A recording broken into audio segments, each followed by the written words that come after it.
music yaise kwa America musutora pa internet iri mabhiza nyari kuitika pa mabits mabits mamwe ngakaimbiwa anditi mukuimbiwa kwekwe apa kutora beat reri woriimba uri wega anditi kana waenda kustudio wodi woenda nomutsa beat rako aya kugara kuti ugare uri ready ni song yauri kuimba but mabits yauri kuimba asako kai ndepa internet kai ndepa internet manje zvino asibude kamanje aiwa iripa uyi one risiri pa internet iri rataku player arisiri pa internet kari uye tu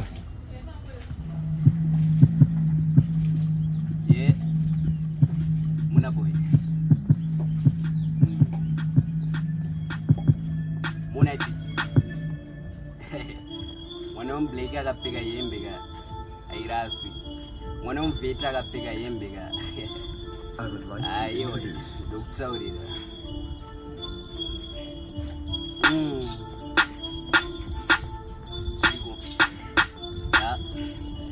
zviriko mangoma zviriko mwana weMveti hembe yapfeka iraswi mwana weMblake hembe yadambuka iraswi ona chi 1 2 go ya mwana weMveti hembe yapfeka iraswi mwana weMblake hembe yadambuka iraswi mwana weMveti hembe yapfeka aiwachwe mwana weMblake hembe yapfeka iraswi hembe kadambuka shuwa iraswi ini ndiri muBheti andina mabheki ati ndiri kutsvaga ndiri mwa6 ndiri kungwava wangu mugeto mabasa asikubatika bati zvichaita nerimwe zuva ndikafa nayo ndikudawo benzi chimbosiyewo ndisenze ndikutsvaga marere ndichimbotenze ndikaita beki tozotaura zvandasiya saka mangwana mondiona ndakasiya ndine mamwe maliksi andakaloka ari mumubhegi mamwe acho ndinestoka wangu ukanditaura izvozvo ndingafuka wangu andiite zvekuka ndakasiyeni just because rasta ini vakandibuka eni vakati panongwa tanga ndinokubuka eni saka no ainikuka ndakabuka eni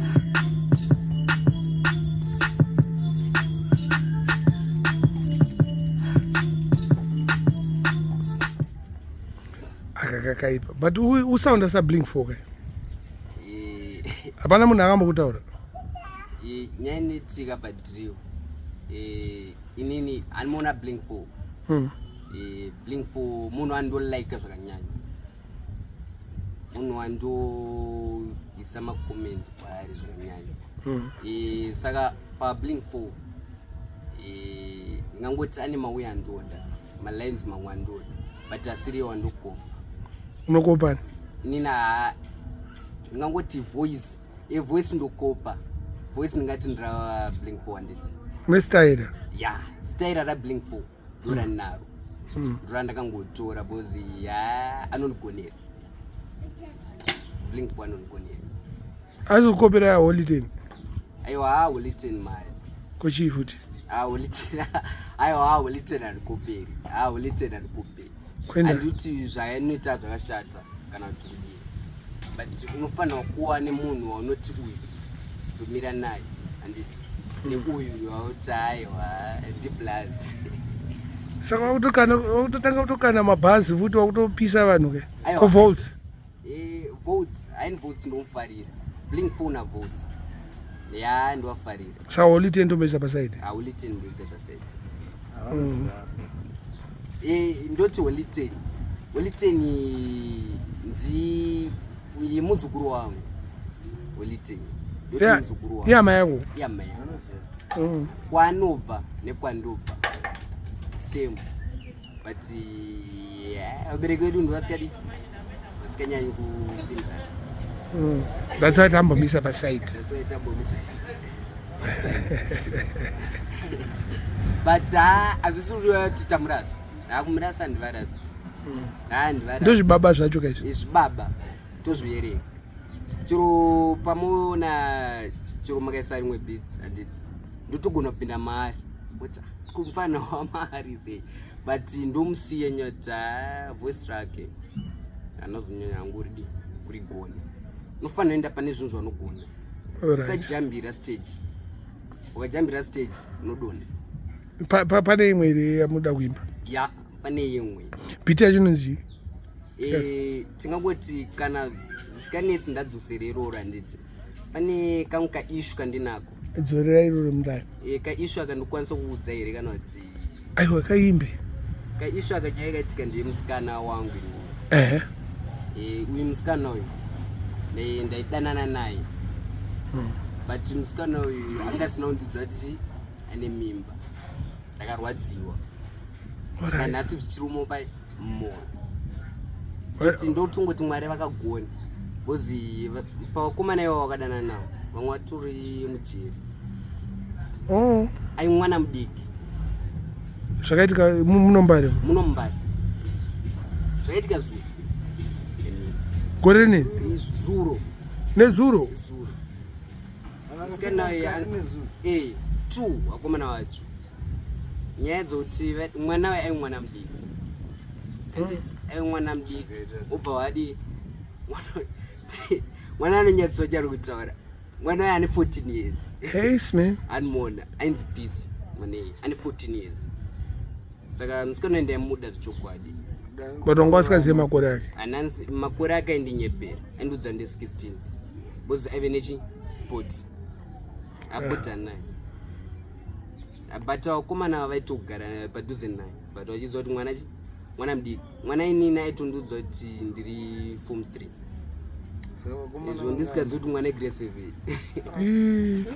Saka wakomana nyaya iri kuitika ndoti ndakarwadziwa. Chokwadi ndakarwadziwa. Saka watopinda mukati wakomana tuwa? Wakomana wapinda zuro. Mumwe wacho naitwa kubasa, one day akatora akatora. Ndongotenda Mwari kuti akataura wakomana wakadara nawo chete. Dai akazotaura nesu kuti tangodana naye tangozwa kuti tangofamba. Nhasi ndakana pfungwa idzodzo. Bozi ndaiti kana ndazoshanda ngupa chaita zvinhu izvozvo. Alright. Saka dai wakatorara naye so uri mukati wofuti? Boma ndakadzidza. Ndoti akagona chidzidzo chaakandipawo. Haisi nyaya yacho. Haisi nyaya kuti aininyi ma6. Nyaya itika ndeyekuti inini musikana uyu taingodanana nditi. Zvoti akabva kuchikoro aitoya ontora ndotomuperekedza kuti kwakomana wake. Ndeto ndokutaura chokwadi kandi ndichitanga munyenga musikana uyu. Pamukomana pachona ndakazoziva zuro kuti isaipinda pamba pemukomana wake ondisiya ndiri pageti. Ndichiti ari kuenda kumba kwagogo. Kuenda kumba kwagogo wangu. Aingoita zvinhu zvake ega zvake but ndingoti Mwari ndamukomborera nezvake tu. Saka uda murovera kanamba? Ndinako. Ngakauya.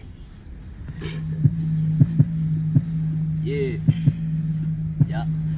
Zviriko. Ndakabvaidzwa.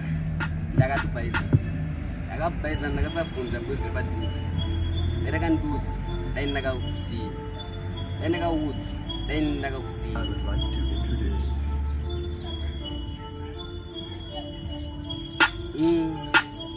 Wezi vaimbondiudza but ndaisatsurika. Mama vakanditsura but ndaisatsurika. Muzi wangu ndaivatsaurira kana ndapinda nemoyo musandibuditse, kana ndanyura musandinyurure, kana ndapinda please musandibuditse. Ndaisaziva kuti ndiri kudhipisa bebi uyu ndanyanya kumudisisa. Ndinozviblame ndakadhipisa bebi wangu vakukupa pisoda just ndedzakuziri chisoda. Ndambokupa pisoda njere dzako dziri tisoda.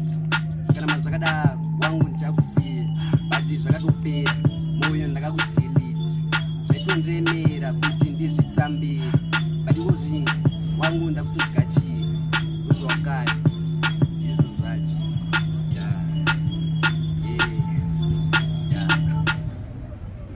Kakaipa. Saka unobatwa sei? Une ma social media handles? Izvozvo handisati. Nditotsvaga vanhu vanondipusha kuti zviite sezvozvo. Kana email kana phone number? Phone number ndinadzo. Eitaura 077 72 73 55.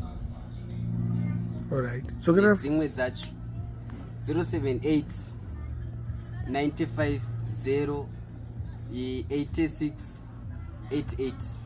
078 95 0 86 88 ndo namba dzandoti chiro papi dzingodaira, chiro papi dzedzirioni.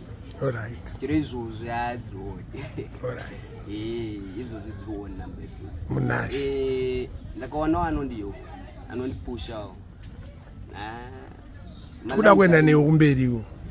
Akuisa kumberi. Sure. Munashe hayi ufamba na Mwari mufana munashe. But indobeliever because vapakaisa kumberi vakawanda. Handire. Ndobeliever nazo kuti vakawanda vandiri kuonawo kuti ndisvike kwamuri. Akusi kuda kwangu. Handite. Kuti kwanzi ndakakuonai kana kuti dii. Vari kwandingoitondudzawo maidea kuti uona chii nechipo chako ichi. Ukaenda pana nhingi anokupusha, ukaenda pana nhingi anokupusha. Saka ndozvandofarira hangu kuti Mwari andibetsera ndakasvika pabuda. Awite. Waita bo.